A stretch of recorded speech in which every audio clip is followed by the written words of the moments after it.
Next up, we are going to tighten, well, I think we're going to tighten the chain. So move the tensioner down. There's way too much slack here.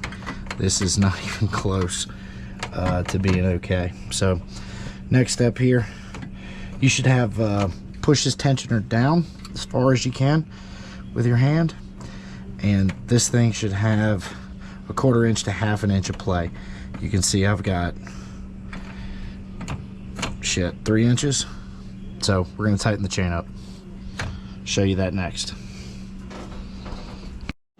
Now try to rig yourself up something to keep this tensioner down and off the chain. I have this little clamp kind of holding it down out of the way. Alright, so now we're going to tighten the chain. This one does not have a chain guard over the top. I guess it's missing, broken. I don't really know. I'll get another one to replace it. So you may, you shouldn't even have to remove it. It should be fine. So to tighten it, you got to do a couple things. First things first, I want to break this loose. Okay, and that's wanting to spin. So we'll set a socket to where it's just resting on that last nut and loosen it. So take off your jam nut. So it's 2 nuts. You know, one sets your adjustment. The jam nut, you run up against it and it'll lock that adjustment into place. So go ahead and loosen this on both sides. Okay, so now that you have the, turn that light back on, now that you've got the locking nuts removed, next thing you got to have, and again those are 14mm, then you need 2 17mm wrenches, or a wrench in a socket or whatever, and you need to loosen this bolt, and there are 2 more on the same side. This, it looks like to me, whoa, that's on there. Just a little trick. I like using the box end side for when I do this. When something's on there really tight, just kind of hold it, and this is a dead blow hammer, but some sort of hammer kind of act like an impact, and give it a couple whacks. Wow, that thing is tight.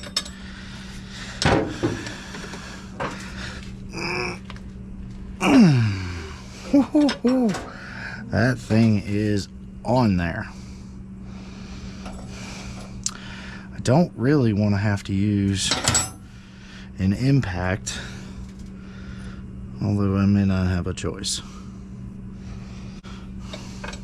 Let me hit these with PV Blaster.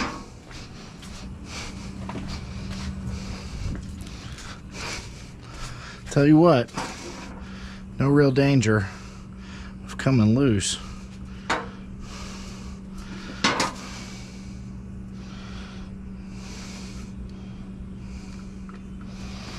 Do the same on the other side.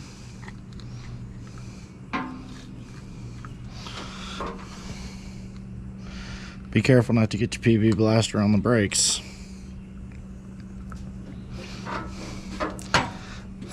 Let's see if this bottom side is a little more forgiving.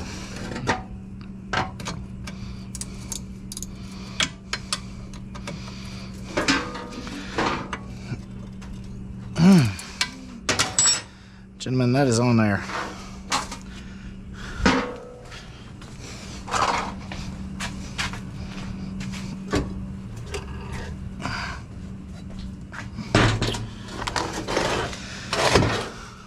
We're gonna jack this bad boy up.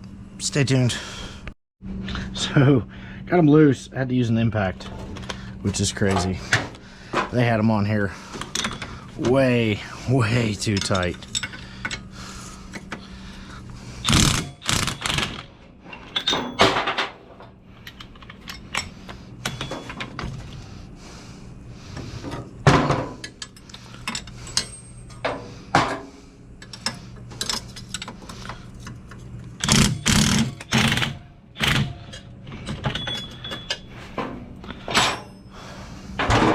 be honest with you, the wheels were on there with these impacts too. Ridiculously tight. So gotta put the wheels back on. Okay, so sorry for the detour. So you want to drop the axles, let it sit under its own weight with the tires, and then make your adjustments that way. So again, 14 millimeter.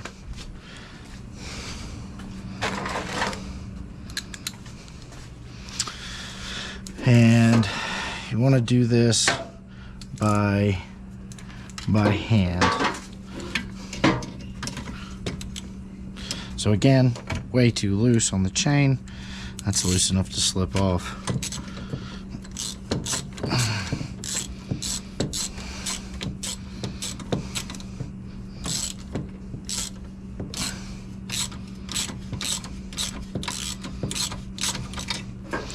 And you kind of want to do this evenly.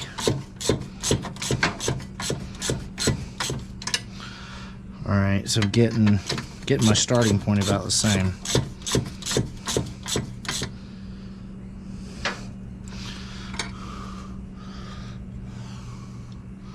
That's pretty close. Okay, so I've already tightened it up a little bit, and again, you want between a 1/4 inch of play. We're gonna go a little tighter. Manual says between a 1/4 inch and a 1/2 inch of play.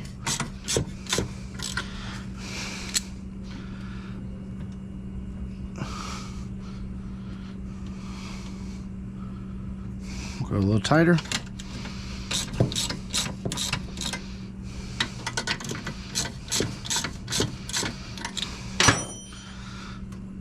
Now I'm liking that.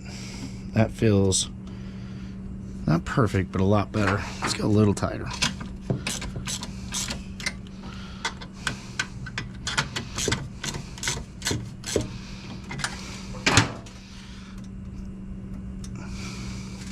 I'm liking that. So just double check, make sure it feels square.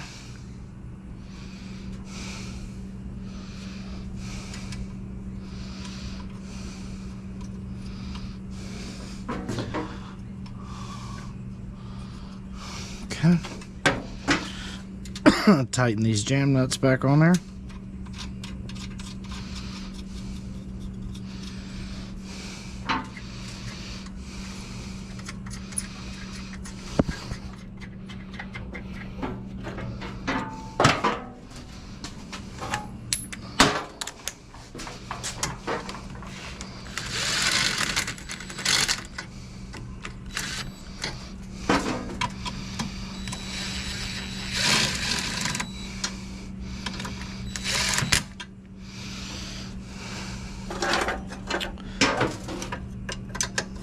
Hold it in place, tighten.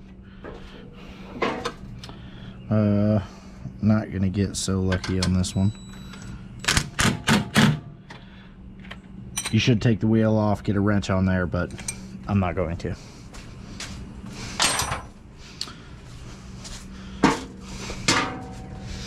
Now, pop off the clamp, let the tensioner hit the chain, and I'm liking what we see there.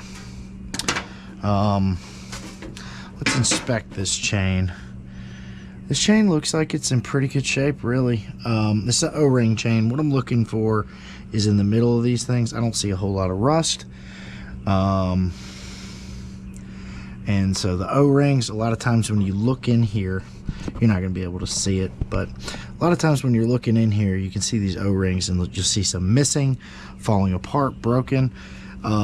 This thing is going to be okay for a little while. So what we're going to do is put a little more chain lube on it.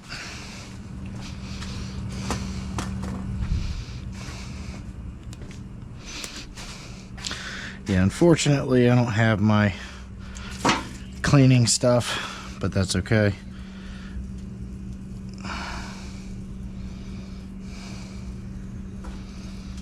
Just give this a little bit of lube, and then as it spins, it'll kind of work itself in. They actually make some pretty cool stuff to clean chains, like brushes and things like that, where you can actually scrub and clean this chain. I'm gonna let it ride. I am gonna replace it just because I can and I want to. Just not gonna do it right now. I'm gonna let my daughter ride this thing for a little while, then we will replace it. I'm also gonna get a new chain guard. So that's that. Hope this was helpful. One more thing too. Your chain tensioner really only works in the forward gear. Once you're going in reverse, you would need a tensioner kind of up on the top, but it doesn't have one. It's only got one for the forward gears. So what I'm doing, I'm just checking the tracking of the chain, make sure, you know, it looks good, no popping, no twisting, no binding. This is pretty good. But so this tensioner only really works in drive. Sometimes you might hear some popping, which is chain slack developing when you're in reverse, especially if you're reversing under load, like up a hill or you got a heavy weight, or you're punching it. So as you go through reverse, take it easy. So the other thing too I didn't mention earlier is you need to tighten all of these back up. So I'm not going to show this on camera, but the bolts that you loosened, you need to make sure that you get these back tight before you take off. Don't need to put them on with an impact. That's a little ridiculous, but just put some strength into it. Factory does have some torque specs, but I don't know what they are off the top of my head. I just know it's tight, so do that.